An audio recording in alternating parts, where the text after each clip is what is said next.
شروع اللہ کے نام سے جو بڑا مہربان اور نہایت رحم والا ہے۔ فیکٹ وائز کے معزز ناظرین و اکرام، السلام علیکم۔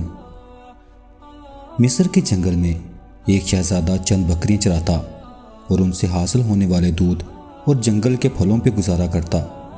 وہ تھا شہزادہ، مگر نہ تو اس میں شاہوں والا غرور تھا اور نہ ہی وہ جاہ و جلال۔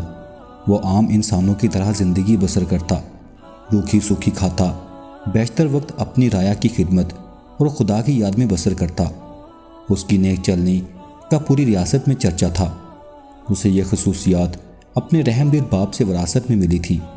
ایک دن شہزادہ معمول کے مطابق رعایا کے مسائل سننے کے بعد جنگل میں دنیا سے بے نیاز خدا کی یاد میں مہو تھا کہ اس نے دیکھا کہ ایک غریب لکڑہارا اپنے گدھے کو ساتھ لیے ہوئے لکڑیاں کاٹ رہا ہے اور اس سے باتیں بھی کیے جا رہا ہے، حالانکہ اسے معلوم تھا کہ نہ تو گدھا اس کی بات سن رہا ہے نہ ہی سمجھ رہا ہے۔ اور پھر وہ زاروں کی طرح رونے لگا۔ شہزادہ یہ دیکھ کر بہت حیران ہوا کہ لکڑہارا روزانہ لکڑیاں کاٹتا، گدھے سے چند باتیں کرتا اور پھر پھوٹ پھوٹ کے رونے لگتا۔ چند روز یہی معاملہ رہا۔ جب رحم دل شہزادے سے اس کا رونا دیکھا نہ گیا اور وہ یہ گھٹی سلجھانے میں ناکام رہا تو بالآخر درخت کی اوٹ سے باہر آ گیا اور لکڑہارے سے پوچھا، اے لکڑہارے، تیری اس طرح بلک بلک کر رونے کی وجہ کیا ہے؟ غریب بوڑھا ہمدرد انسان سامنے پا کر اور شدت سے رونے لگا اور سسکیوں کے ساتھ اپنی بدبختی کی کہانی سنانے لگا۔ میرا ایک بیٹا تھا جسے خدا نے بے تحاشا دولت سے نوازا تھا، ہر طرح کا عیش اسے میسر تھا، مگر اس دولت کا غرور اس کے تن بدن پر اس قدر حاوی ہو چکا تھا کہ اسے اپنی دولت کے سوا کچھ دکھائی نہ دیتا تھا۔ اپنے غریب رشتہ داروں کو دھکے دیتا، انہیں ذلیل و رسوا کرتا۔ پھر اس کی بربادی کا دن آ گیا اور میری دور کی ایک رشتہ دار دوسری ریاست سے میرے گھر سوالی بن کر آئی، یہ سوچ کر کہ مشکل میں اپنے ہی کام آتے ہیں۔ وہ بہت غریب تھی، اس کی بیٹی کی شادی قریب تھی، مگر کوئی انتظام نہ ہو پایا۔ اسے کچھ رقم کی ضرورت تھی۔ وہ اللہ کی نیک بندی تھی، بیشتر وقت عبادت میں گزارتی تھی، مگر میرا بیٹا دولت کے نشے میں اندھا ہو چکا تھا۔ اس عورت کو دھکے مار کر گھر سے نکال دیا۔ یہی وقت تھا جب ہماری بربادی شروع ہوئی۔ اسی رات سرخ آندھی چلی، بجلی کڑکی اور تیز بارش ہوئی۔ میں اور میرا بیٹا اپنے نرم بستر پر میٹھی نیند سو رہے تھے اور وہ عورت پوری رات ہمارے دروازے سے لگی روتی رہی۔ شدید طوفان اور رات کے گھنے اندھیرے میں دوسری ریاست واپس جانا اس کے لیے ممکن نہ تھا، اور وہ ضعیف عورت پوری رات اس طوفان کا مقابلہ کرتی رہی اور میرے بیٹے کو رحم نہ آیا۔ صبح جب میری آنکھ کھلی تو مجھ پہ قیامت ٹوٹ پڑی۔ میرا بیٹا گدھے کی صورت اختیار کر چکا تھا۔ گھر کا سارا سامان آسمانی بجلی گرنے سے جل کر خاک ہو چکا تھا۔ سب کچھ برباد ہو گیا تھا۔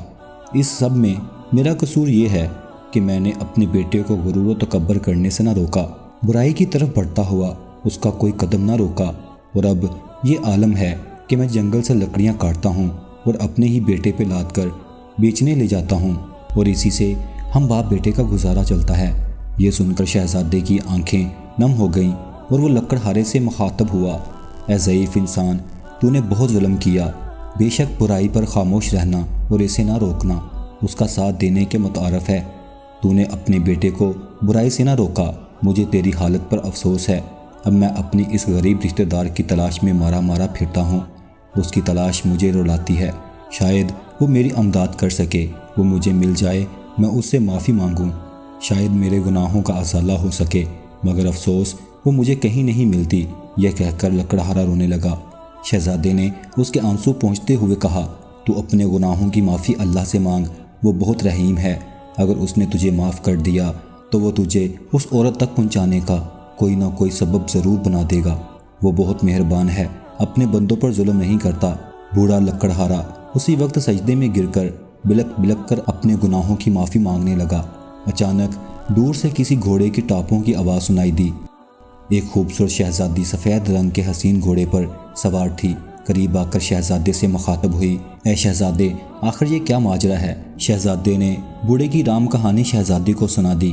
شہزادی کی آنکھوں میں آنسو جاری ہو گئے اور وہ گھوڑے سے اتری اور لکڑہارے سے کہنے لگی، میں ہی وہ لڑکی ہوں جس کی ماں تیرے در پر سوالی بن کر آئی تھی، مگر اے بدبخت، تیرے مغرور بیٹے نے اس نیک عورت کی زندگی ہی چھین لی۔ ساری رات تیرے دروازے پر تیز بارش میں طوفان کا مقابلہ کرتی رہی کہ شاید تجھے رحم آ جائے۔ بالآخر تیز بارش کی ٹھنڈی بوندوں کو وہ بوڑھی جان برداشت نہ کر سکی اور دنیا سے چلی گئی۔ جب صبح ہوئی تو رحم دل بادشاہ معمول کے گشت پر تھا۔ اس کا وہاں سے گزر ہوا۔ وہ میری ماں کو جب گھر لایا تو ماں کی لاش دیکھ کر میرے پیروں تلے سے زمین ہی نکل گئی۔ اب میرا سہارا کوئی نہ تھا۔ بادشاہ یہ سب دیکھ کر بہت پریشان ہوا۔ بالآخر اس نے مجھے اپنے ساتھ لے جانے کا فیصلہ کیا۔ کچھ عرصہ میں اس کے محل میں رہی اور اس نے مجھے نیک لڑکی پا کر اپنے بیٹے سے میری شادی کرا دی۔ شاید یہ میری ماں کی دعاؤں کا نتیجہ تھا، جس نے میری خاطر اپنی جان قربان کر دی، اور اس رب نے مجھ غریب کو فرش سے اٹھا کر عرش پر بٹھا دیا اور اس نیک شہزادے سے میری شادی کرا دی جو اس وقت تیرے سامنے کھڑا ہے، اور تجھے تیرے مغرور بیٹے کے کرموں نے عرش سے اٹھا کر فرش پر گرا دیا۔ خدا کی قدرت دیکھ کر لکڑہارا شرمندگی سے زمین پر گھٹتا جا رہا تھا، رو رو کر شہزادی سے معافی مانگی۔ شہزادی بہت رحم دل تھی۔ لکڑہارے کے آنسوں سے اس کا دل بھر آیا اور اس نے اس کو معاف کر دیا۔ خدا کی قدرت، لڑکا اسی لمحے اپنے اصل روپ میں واپس آ گیا اور خدا کے حضور سجدے میں گر گیا اور شہزادی سے بھی معافی مانگنے لگا۔ شہزادی نے اسے بھی معاف کر دیا۔ بالآخر دونوں باپ بیٹا اپنی جھونپڑی کی طرف روانہ ہو گئے۔